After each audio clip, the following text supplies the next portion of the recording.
अऊज़ु बिल्लाहि मिनश शैतानिर रजीम। इन हुवा इल्ला ज़िक्रुल लिल आलमीन।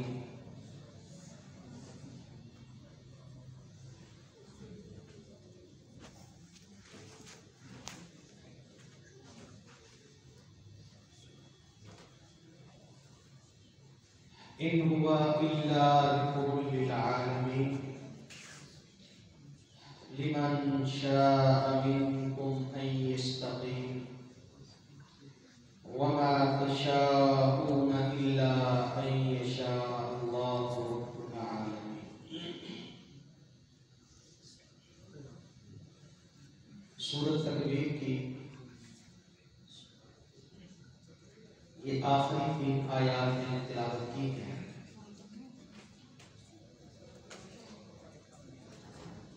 इनमें अल्लाह ताला ने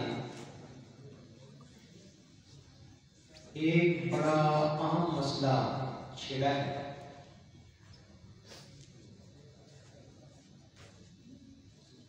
बड़ा अहम मसला बयान किया है और वो मसला है तकदीर का। इस उम्मत के बहुत सारे ग्रोह और जमातें फिरके इस एक मसले की वजह से गुमराही का शिकार हो रहे हैं। सारे बात करने बड़े सामने इधर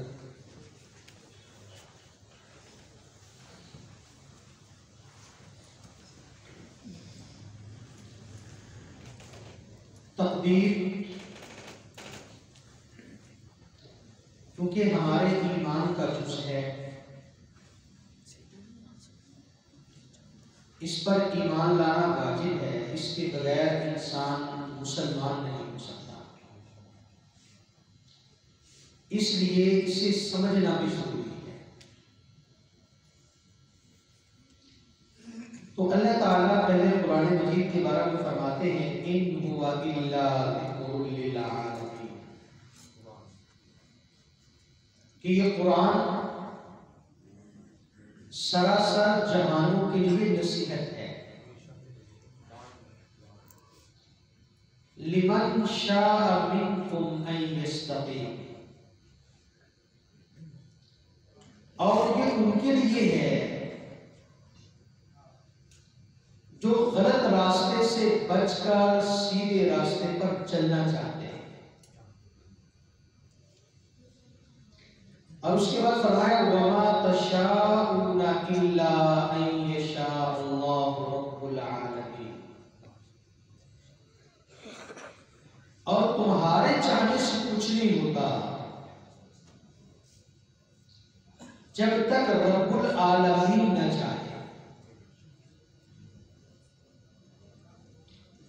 तो खुलासा ये हुआ कि कुरान उनके लिए हदायत है जो सीधा रास्ता चाहते हैं, और महज तुम्हारे चाहने से सीधा रास्ता नहीं मिलता जब तक रब्बुल आलमीन न चाहे। तो इसका मतलब ये हुआ कि हदायत अल्लाह के इख्तियार में है। हमारे लोगों ने ये समझ लिया जब हदायत अल्लाह के इख्तियार में है तो फिर हमारा या उन लोगों का क्या गुनाह जिनको जहन्नम में डाला जाएगा। ये ऐसे ही है जैसे किसी शख्स को बांध दिया जाए और फिर उसे सजा दी जाए कि तुमने फलां काम क्यों नहीं किया। जब तुमने खुद ही उसको बांधा था तो फिर वो काम कैसे करता। यही लोग इस चीज का माना समझते हैं कि जब हदायत अल्लाह के इख्तियार में है तो फिर जिनको हदायत नहीं मिली उनको जहन्नम की सजा मिली। और जिनको हिदायत मिल गई है उनकी इसमें खूबी क्या हुई? यानी इस एक बात के समझ लेने से बहुत सारे मसाइल हल हो जाते हैं, और इस एक बात के न समझने से पूरा जज़ा और सजा का निजाम मशकूक हो जाता है। हम लोगों ने तकदीर का यही माना समझा है जी, जब हिदायत अल्लाह के इख्तियार में है तो फिर हमें मेहनत करने की क्या जरूरत, अमल का क्या फायदा? ये भाग दौड़ किस काम की? बस अल्लाह जिसको चाहता है हिदायत दे देता है, जिसको नहीं चाहता नहीं देता। तो हरगिज़ इसका ये माना नहीं है। असल में हमने इतने बड़े हाथी को एक छोटे से सुराग से देखना शुरू किया तो उसका नतीजा क्या हुआ कि हमें पूरा हाथी नजर नहीं आएगा, उसका कुछ हिस्सा दिखाई देगा। यही मामला हमने तकदीर के साथ किया कि हमने सारी तकदीर को एक छोटे से सुराग से देखना शुरू कर दिया, और वो सुराग क्या था कि जी हमें अमल नहीं करना चाहिए, बस हिदायत को अल्लाह के इख्तियार में है, जिसके बारे में उसने लिख दिया जन्नत उसको मिलनी है, और उसने लिख दिया जहन्नम तो बस जहन्नम में ही जाना है, अमल करे या ना करे। तो हमने इस छोटे से सुराग से तकदीर के मामले को देखा और नहायत कलील इल्म से या महज अपनी अकल से इसको समझने की कोशिश की तो वो समझ में नहीं आया और लोग गुमराह हो गए। पिछले दौर में दो फिरके गुजरे हैं, एक को जबरिया कहा जाता है और एक को कदरिया कहा जाता है। एक का नजरिया था कि हम महज मजबूर हैं, हमारे इख्तियार में कुछ नहीं, बस अल्लाह जिसे चाहे जन्नती बना दे, जिसको चाहे जहन्नमी बना दे, हमारे इख्तियार में कुछ नहीं। तो जब हमारे इख्तियार में ही कुछ नहीं तो फिर जज़ा और सजा का सारा निजाम वो बेकार हो गया। भी जज़ा क्यों और सजा क्यों? उनकी नजर में जब ये सारा कुछ बेकार हुआ तो उसके मुकाबले में एक दूसरा फिरका आया, उसने कहा नहीं, टोटल इंसान के इख्तियार में, अल्लाह के इख्तियार में कुछ नहीं, बस जो इंसान करता है उसकी बुनियाद पर उसको जन्नत या जहन्नम मिलेगी, तकदीर कुछ नहीं है। जबकि ये दोनों बातें ही गलत हैं। दोनों ने ही असल में इतनी बड़ी तकदीर को एक नुक्ते से समझने की कोशिश की, वो समझ नहीं आई। तो तकदीर का मफहूम बड़ा वसी है। जब किसी मसले को पूरी वुसअत के साथ समझेंगे तो तब समझ आएगा तकदीर क्या है। तकदीर महज मेरे या आपके आमाल का नाम नहीं है। तकदीर का मतलब है अल्लाह ताला का कायनात को चलाने से मुताल्लिक जो निजाम और सिस्टम है उसको तकदीर कहा जाता है। पूरी कायनात, हम कहते हैं ना कि कायनात में एक पत्ता भी अल्लाह की इजाजत के बगैर हरकत नहीं करता। कोई काम नहीं हो सकता अल्लाह के हुक्म के बगैर। अल्लाह ताला ने तकदीर में जो कुछ लिखा था उससे मामूली सा भी नहीं हट सकता।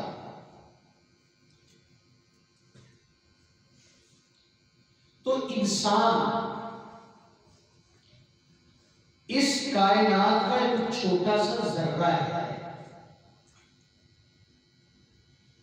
एक छोटी सी मखलूक है, मुकाम और मर्तबा अपनी जगह पर।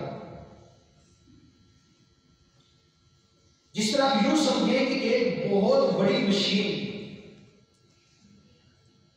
जब आप उसको ऑन करते हैं, आप उसको चलाते हैं, तो उसका हर बड़ा छोटा पुर्जा उसके निजाम के अंदर चलता है। अगर कोई छोटा सा पुर्जा कहे मैंने इसके मुताबिक नहीं चलना, मैंने अपनी मर्जी से चलना है, तो मशीन चलेगी, काम करेगी। यही मामला इंसान का है कि कायनात का पूरा सिस्टम जब एक निजाम और सिस्टम से चल रहा है, तो फिर उसमें इंसान उस सिस्टम के खिलाफ नहीं चल सकता, नहीं चल सकता। और अगर इसको चलने की आजादी दे दी जाए तो फिर निजाम नहीं चलेगा। तो इसलिए मशीन के हर पुर्जे का फर्ज है, उस पर लाजिम है कि वो सिस्टम के मुताबिक चले। तो तकदीर क्या है? क़यामत तक जिस खित्ते में जितनी बारिशें बसनी हैं वो तकदीर में लिखी हुई है। जितना गल्ला पैदा होना है वो लिखा हुआ है। जितने लोगों ने दुनिया में आना है और खाना खाना है वो सारा लिखा हुआ है। किसने कब पैदा होना है, कहां पैदा होना है, ये लिखा हुआ है। किसने किस वक्त कितना और कहां पर खाना है वो भी सारा तकदीर में लिखा हुआ है। बारिश बरसनी है, कहां बरसनी है, तकदीर में लिखा हुआ है। गर्मी कितनी पड़नी है, किस साल सर्दी कितनी आनी है, ये तकदीर में लिखा हुआ है। एक नुक्ता तो ये समझ कि तकदीर मेरे और आपके आमाल का नाम नहीं है। तकदीर असल में कायनात के सिस्टम का नाम है। दूसरी बात यह समझ लें कि तकदीर मेरे और आपके मुतल्लिक ही नहीं है, इसके लिए हम परेशान हैं। अगर हमारे मुतल्लिक होती तो अल्लाह तकदीर की किताब हमारे हवाले करता, इसको पढ़ो और इसके मुताबिक अमल करो। अल्लाह ने तकदीर की किताब हमें दी, हमारी जिम्मेदारी है शरीयत पर चलना। अल्लाह ने शरीयत की किताब हमें दी है कि तुम्हें इसके मुताबिक चलना है। जिस तरह एक मजदूर, एक मुलाजिम किसी फैक्ट्री में काम शुरू करता है, किसी जगह पर किसी इदारे में वो मुलाजमत इख्तियार करता है, तो उसको क्या पहले दिन बिठा के ये समझाया जाता है कि ये फैक्ट्री किसकी है,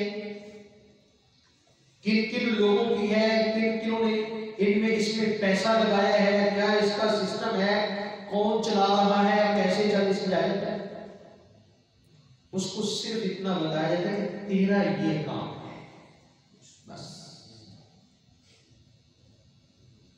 हमारी जिम्मेदारी है कि ये हमें बता दिया गया, ये किताब हमें दे दी कि इसके मुताबिक आपने चलना है, बस।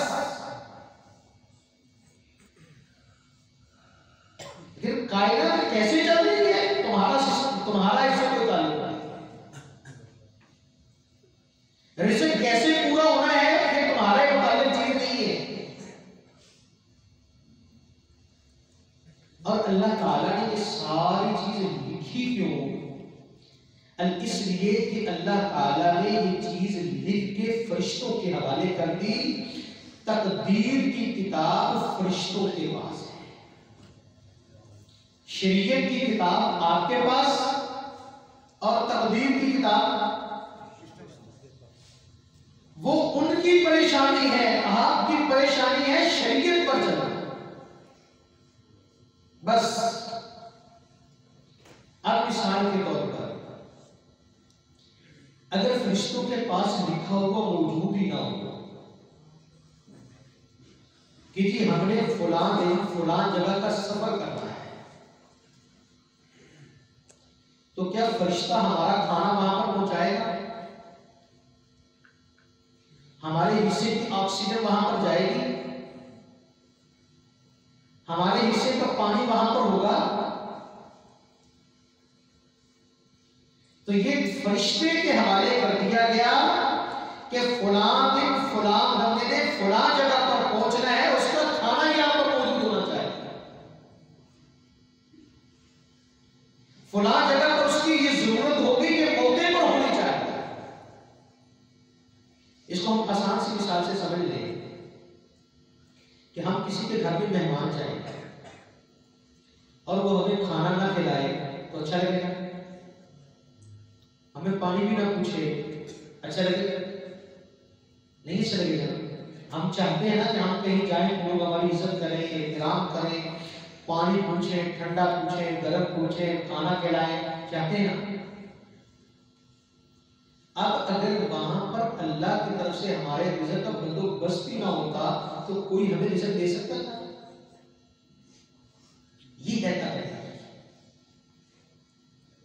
ये है फरिश्तों की ड्यूटीज, उनकी जिम्मेदारी। हम बिल्कुल आजादाना फिरते, हम कंधों पर अपना रिज़्क़ उठा के नहीं फिरते, लेकिन जहां पर हमने जाना है हमारी किताब में लिखा है, फरिश्ते की ड्यूटी है कि वहां पर हमारी जरूरत की ऑक्सीजन पहुंचाए, हमारी जरूरत का पानी पहुंचाए, हमारी जरूरत का खाना पहुंचाए, हमारी जरूरत की दवाई पहुंचाए। इसकी जिम्मेदारी।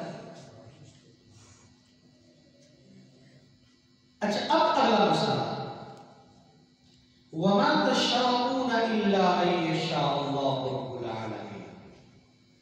तुम्हारे चाहने से कुछ नहीं होता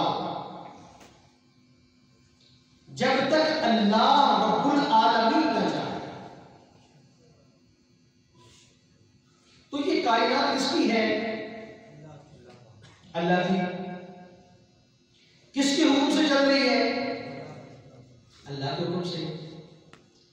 अगर इस कायनात में हर बंदे को पूरी आजादी दे दी जाए कि जो चाहो करो, मसलन चोर को आजादी हो जिस घर को चाहो लूट लो, कातिल को आजादी हो कि जिसको चाहो कत्ल कर दो, डाकू को आजादी हो कि जिससे जो चाहो छीन लो, एक जानी को आजादी हो कि जिस घर में चाहो इज्जत लूट लो, निजाम चलेगा? क्यों?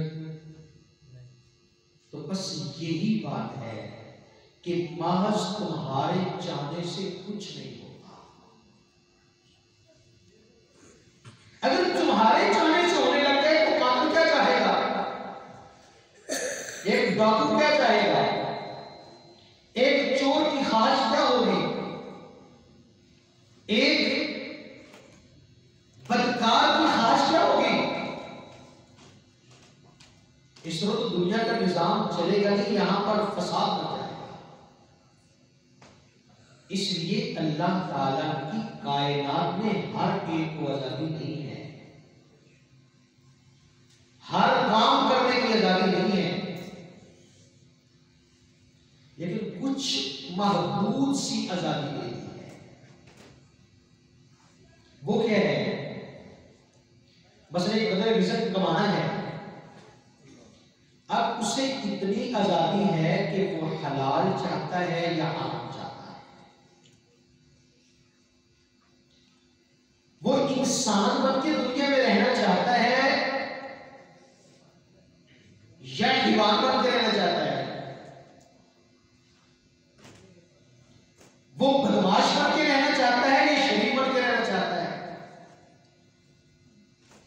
इतना इंतखाब का हक हमें है।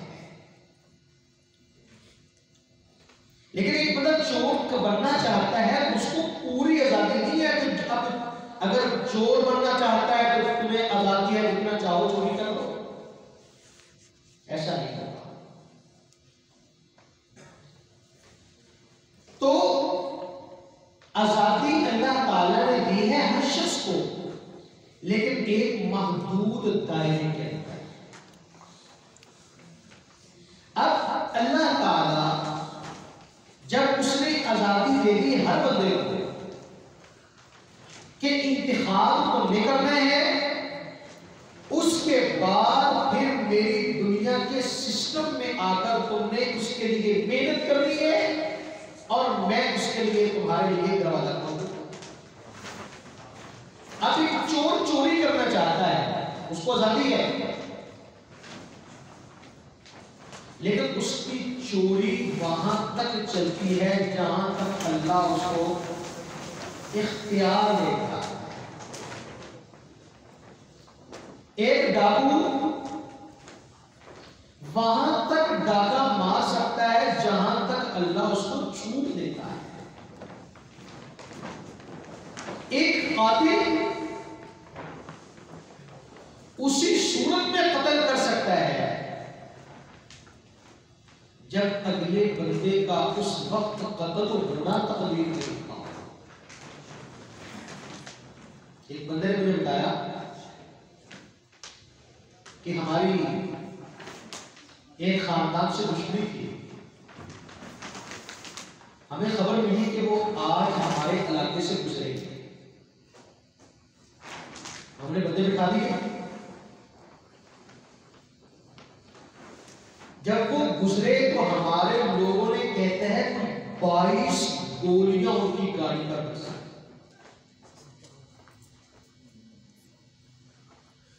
जिनको हम मारना चाहते थे उनमें से किसी को खराज तक दिया,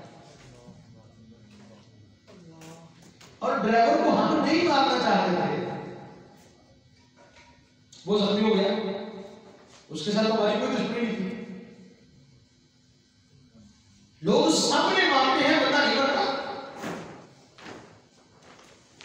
तो इसलिए अल्लाह ताला ने कायनात के सिस्टम में जितना इख्तियार रखा है, आजादी रखी है, स्पेस रखा है, उतना ही होगा।